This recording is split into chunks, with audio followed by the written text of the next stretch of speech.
6 महीने बाद वापसी ये इंडिया गठबंधन में आएंगे और सरकार देखना इंडिया गठबंधन की बनेगी, क्योंकि 12 सांसद पश्चिम बंगाल के ममता बनर्जी के संपर्क में हैं, 7 सांसद शिवसेना के उद्धव ठाकरे के संपर्क में हैं, दोनों एनसीपी के नाराज है, शपथ में आए नहीं, वो शरद पवार के संपर्क में है।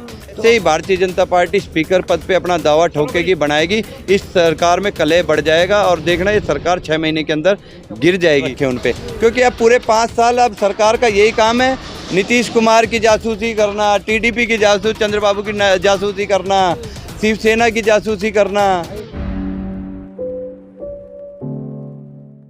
और कैसे साथ देंगे। सरकार घबराई हुई है, चेहरे इनके बता रहे हैं, सरकार के चेहरे पे कोई खुशी नहीं है, मायूसी छाई हुई है। नीतीश कुमार के चेहरे पे मायूसी छाई हुई है, टीडीपी मायूसी छाई हुई, क्योंकि सरकार का ये नहीं पता ये कितने दिन सरकार 6 महीने रहेगी, साल भर रहेगी। नीतीश कुमार टीडीपी को ये डर सताया जा रहा है कि सरकार कहीं ना कहीं मतलब गिरा ना दे, तोड़ फोड़ ना कर दे बीजेपी, इसलिए स्पीकर का। तो ऐसी घटनाएं देखो आगे और बढ़ेगी अगर सरकार ने सख्त कदम नहीं उठाया तो। टीडीपी की बात कर रहे हैं, वो स्पीकर पद की ऐसे ही मांग कर रहे हैं, ऐसा सूत्रों के हवाले से खबर गोदी मीडिया दिखा रही है। देखिए बीजेपी का इतिहास रहा है, बीजेपी ने जब जब भी किसी मतलब दल के साथ गठबंधन किया है तो उस सहयोगी दल को ख़त्म करने का काम किया है। तो टीडीपी हो चाहे शिवसेना हो चाहे ये हो जेडीयू हो, इन सबको एनसीपी को डर साफ है कि इन्हें पता है जब सरकार बन जाएगी, एनसीपी की सरकार आएगी तो ये इनके सांसदों को तोड़ने का काम करेगी। बहुमत पाने के लिए भारतीय जनता पार्टी किसी भी हद तक जा सकती है। ये मैं बता रहा हूँ, पिछली बार जो आज तक पुलवामा में जो हमले हुए थे उसका आज तक नहीं आया, अब जो कश्मीर में घटना हुई उसकी इंसाफ कौन करेगा। तो अब एनडीए सरकार आई है तो लोग उम्मीद कर रहे हैं कुछ कि अब ये गठबंधन की सरकार है कि लोगों की बात सुनी जाएगी, किसानों की बात सुनी जाएगी, जैसे जेडीयू कह रही है कि अग्निवीर ख़त्म की जाएगी। तो मुद्दे क्या होंगे, किन मुद्दों पे सरकार चलेगी, कैसे चलेगी, कौन से घटक दल, जैसे अब प्रफुल्ल पटेल कह रहे हैं हमें तो मंत्री कैबिनेट नहीं बनाया, राज्य मंत्री बनाया। ज़्यादातर सांसद जो हैं इनके सहयोगी दल के असंतुष्ट हैं, संतुष्ट कर नहीं पा रही उनको। तो पता नहीं ये 6 महीने सरकार टिकेगी, साल भर टिकेगी, इस सरकार का कोई रूप नहीं है। अब फ्लोर टेस्ट में फेल हो जाएगी सरकार। देखो मैं कह रहा हूँ सरकार चलेगी 6 महीने, साल भर तो चलेगी, लेकिन जब 6 महीने के बाद भारतीय जनता पार्टी अपना सहयोगी दलों को अपना असली रूप और रंग दिखाना शुरू करेगी तब ये सरकार गिरेगी। और जो इंडिया गठबंधन जो बनाया है नीतीश कुमार ने, वो वापसी करेंगे इस गठबंधन में। और टीडीपी जो ये फूल साइकिल पे सवार हुआ है, तो ये साइकिल ने उत्तर प्रदेश में तो रौंदा है, अब आंध्र प्रदेश की साइकिल भी इनको रौंद के जाएगी। 6 महीने बाद वापसी ये इंडिया गठबंधन में आएंगे और सरकार देखना इंडिया गठबंधन की बनेगी, क्योंकि 12 सांसद पश्चिम बंगाल के ममता बनर्जी के संपर्क में हैं, 7 सांसद शिवसेना के उद्धव ठाकरे के संपर्क में हैं, दोनों एनसीपी के नाराज है, शपथ में आए नहीं, वो शरद पवार के संपर्क में है। तो आप बताइए इस सरकार के हम कितने दिन जीवित रहेगी, कैसे कल्पना कर सकते हैं। तो ये ज़्यादा दिन चलने वाली नहीं है।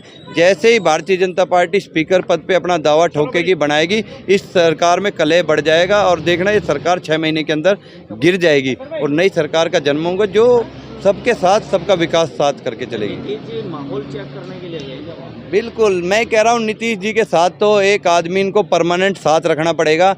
मैं कह रहा हूँ स्मृति ईरानी की तो परमानेंट ड्यूटी लगा दीजिए नीतीश कुमार। पता नहीं किस दिन सुबह उठेंगे और वो कह देंगे कि हम सरकार के साथ नहीं हैं। तो उनका तो एक पल, एक रात, एक दिन भरोसा नहीं किया जा सकता। अब वो उन्होंने पहले भी बोल दिया कि हम बिहार को विशेष राज्य का दर्जा देंगे, स्पीकर का पद देंगे तो हम सरकार के साथ हैं, वरना ये सरकार से अब भी 2 मंत्री पद पे नाराज है, तो किसी भी दिन सरकार छोड़ के जा सकते हैं। स्मृति ईरानी की ड्यूटी क्यों लगवा रहे हैं आप साथ? देखिए कोई तो ऐसा होगा जो नीतीश कुमार को बांधे रखे। तो अब स्मृति ईरानी अमेठी से तो हार चुकी है, उनको अब कोई काम दाम तो है नहीं, अब उनको कोई ना कोई रोजगार तो चाहिए ना। अगर भारतीय जनता पार्टी की सबसे पहली जो अग्निवीर है तो वो स्मृति ईरानी है, तो उस अग्निवीर को जो काम चाहिए, अब ये कहते हैं ना 4 साल बाद हम इनको गार्ड की नौकरी देंगे, तो गार्ड की नौकरी देंगे। स्मृति ईरानी को पहली गार्ड की, अग्निवीर को पहली गार्ड की नौकरी इनको जेडीयू के लगा देनी चाहिए। नीतीश कुमार के घर के बाहर बंगले पे गार्ड की नौकरी देनी चाहिए कि कब वो फिर ना जाए तो वो नज़र रखे उन पे, क्योंकि अब पूरे 5 साल अब सरकार का यही काम है, नीतीश कुमार की जासूसी करना, टीडीपी की जासूसी, चंद्रबाबू की जासूसी करना, शिवसेना की जासूसी करना, कहीं उसकी करेगी एनसीपी की जासूसी। तो अब ये सरकार 5 साल जासूसी का काम करेंगे। खुद उनके चंद्रबाबू नायडू के भतीजे आरोप लगा रहे हैं कि मेरी भी पेगासस में मेरी जासूसी हुई थी। तो सरकार 5 साल काम नहीं करेगी, जासूसी करेगी और कहीं ये छोड़ के ना चले जाए, इस पे पूरा साल ध्यान रहेगा, ना कि लोगों के विकास पे ध्यान होगा, महंगाई पे ध्यान होगा, आर्थिक उस पे। अब इनका ध्यान सिर्फ भ्रष्टाचार पे होगा, कैसे भ्रष्टाचार को बढ़ावा दिया जाए। ये 400 पार का भी जो था, मोदी जी सही कह रहे हैं, आपदाओं का अवसर बनाए। इन्होंने 400 का भी एक घोटाले की ओर दर्शाया, 30 लाख करोड़ का जो घोटाला किया है ये यही दर्शाता था। इसमें मीडिया और सरकार दोनों सम्मिलित है। बीजेपी वाले कह रहे हैं हमने मजबूत सरकार बनाई है। 2 बैसाखियाँ नहीं लिए इन्होंने, 38 बैसाखियाँ ले ली है। और 2 बैसाखी तो ऐसी इतनी बड़ी है, 16 और 12 28 सांसद तो ऐसी हैं, इनका पता नहीं है सुबह उठेंगे तो बैसाखी इनके मतलब बेड के पास होगी या नहीं होगी। सुबह पता चलेगा वे दोनों बैसाखियाँ कहीं जाके और चली गई। अभी बोलते नीतीश कुमार फ़ोन नहीं उठाते, नायडू फ़ोन नहीं इनको हर एक कानून के लिए, हर एक मतलब काम के लिए नीतीश कुमार और चंद्रबाबू नायडू के लिए मतलब आश्रित रहना पड़ेगा। तो इस सरकार का 6 महीने भी जिंदा रहना बड़ा मुश्किल है और मुझे नहीं लगता ये सरकार अगले 6 महीने भी रह पाएगी। भी स्पीकर पद मांग रही है सर, वो इसलिए मांग रहे हैं कि सब जो इनके सहयोगी दलों के एक डर है कि कहीं ना कहीं ये हमारे सांसद तोड़ने का काम ना करे। अगर स्पीकर पद ना मिला तो शायद ये सहयोगी दल इनके साथ भी ना रहे।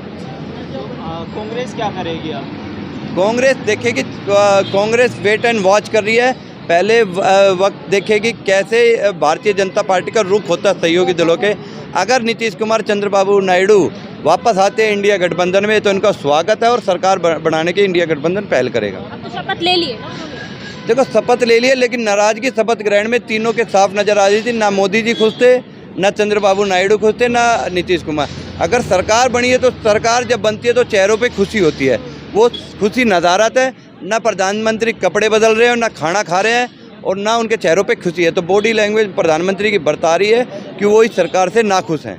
देखो नेहरू जी तो जो रहे थे, उन्होंने तीसरी बार भी पूर्ण बहुमत की सरकार बनाई थी।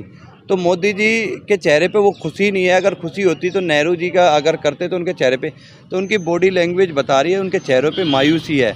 सबसे ज़्यादा अगर कोई मायूस है इस सरकार से तो नरेंद्र मोदी मायूस है, क्योंकि अब वो ये नहीं कह पा रहे कि मोदी सरकार। अब वो बार बार जब से रिजल्ट आया है, मैंने 36 बार उन्होंने ये बोल दिया एनडीए सरकार। एनडीए सरकार तो पहले भी थे, लेकिन पहले कहते थे मोदी सरकार, लेकिन असल में आज गठबंधन की सरकार आई है और एनडीए सरकार है। हम आशा ये करते हैं कि जिन मुद्दों पे जो गारंटी जो इन दलों ने मुद्दे पे करा था, तो इन मुद्दों पे ये सरकार खरी उतरेगी। और अगर ये खरी नहीं उतरती तो क्या रुख होगा चंद्रबाबू नायडू का और नीतीश कुमार का, वो आने वाला वक्त बताएगा कि ये सरकार टिक पाएगी या नहीं टिक पाएगी। देखिए सरकार की इसमें पूरी नाकामी है। वहाँ पे पूरा देखो बस में जाते अंधाधुंध फायरिंग कर रहे हैं और यात्रियों को बचाने के लिए उसे बस अगर गड्ढे में ना गिरी होती तो मुझे लगता है सभी यात्री मारे जाते। तो सरकार का टोटली फेलियर है। एक तो इधर तो मोदी सरकार अपनी तीसरी बार बनने का जश्न बना रही है और दूसरी तरफ आतंकी घटनाएं बढ़ती जा रही है जम्मू कश्मीर में। तो सरकार जवाब देगी। पहले वाली स्थिति सरकार की भी नहीं है कि हर मुद्दों से बच के निकल जाती थी। अब ये गठबंधन की सरकार है और इस सरकार को जवाब देना पड़ेगा। एक मतलब इसमें अब टीडीपी शामिल है, इसमें जेडीयू शामिल है, 40 सांसद शामिल है और 38 दल शामिल हैं। तो अब ये सरकार बच के भाग नहीं सकती। इसको जवाब देना पड़ेगा कि क्यों आतंकी घटनाएं बढ़ रही है, क्यों लोगों को, हिंदुस्तान के लोगों को सुरक्षा मुहैया कराने में ये सरकार नाकाम है। तो प्रधानमंत्री को सामने आना चाहिए कि क्यों आतंकवादियों ने खुलेआम गोली चला के निर्मम हत्याएं की गई।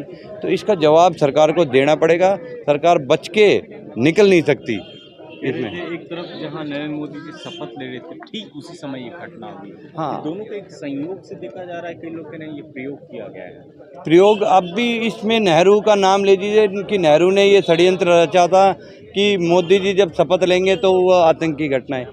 ये सिर्फ सरकार अपने आप को बचाने की कोशिश करती है, मुद्दों से भटकाने की कोशिश करती है। कोई कश्मीर में आतंकवाद कम नहीं हुआ है, बेरोजगारी महंगाई चरम सीमा पे है। सरकार पूरे 10 साल अपने कमाने पे ध्यान रखना, अपने कार्यालय बनाने पे ध्यान रखा है, कैसे अदानी अंबानी का विकास हो। अब जबकि गठबंधन में है, अब मोदी सरकार नहीं, अब एनडीए सरकार है। अब जब एनडीए सरकार आई है तो देखते हैं किस तरह से सहयोगी दलों का इसमें वो होगा, कैसे वे सहयोग करते हैं और किन मुद्दों पे वो साथ होते हैं और किन मुद्दों पे साथ नहीं होते। जैसा कि जेडीयू ने भी कहा है कि हम अग्निवीर के मुद्दों पे साथ नहीं होंगे, जैसे टीडीपी ने कहा हम 4% मुस्लिम आरक्षण में होंगे, उनको 100 करोड़ रुपए देंगे हज यात्रा के लिए। तो अब देखेंगे ये सरकार किस रूप में बनेगी। खबरों में बने रहने के लिए फोरम 4 को सब्सक्राइब करें और नोटिफिकेशन पाने के लिए बेल आइकन दबाएं।